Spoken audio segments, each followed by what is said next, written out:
what is net zero and what is carbon neutrality? In a very simple term, if I am emitting, say, 100 tons of CO2, I can reduce some of this carbon dioxide or the greenhouse gases by almost, say, 80%.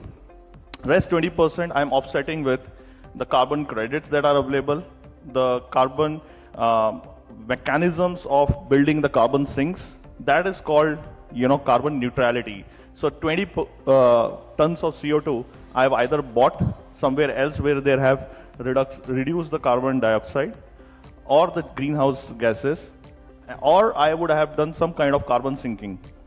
So that becomes carbon neutrality. EY has been almost spending roughly around $20 billion of offsetting carbon for what we are using more from a professional service travels perspective. We can become net zero. A lot of the oil companies, OMC, we have seen, have defined their net zero targets specifically for 1 and 2, which is what one can control.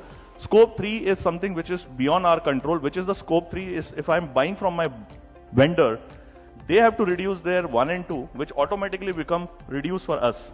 So there is something not controllable, but our government has mandated for top 250 companies to assess the value chain across, because first core was done, now the value chain analysis is done, and then assurance of it for top 250 companies. And all the oil companies, if you look at, who are the major contributors towards the global emissions, because coming from the conventional fuels, they are also changing the portfolio towards renewables or the new energy portfolios, as well as their captives they are converting into other forms of fuels.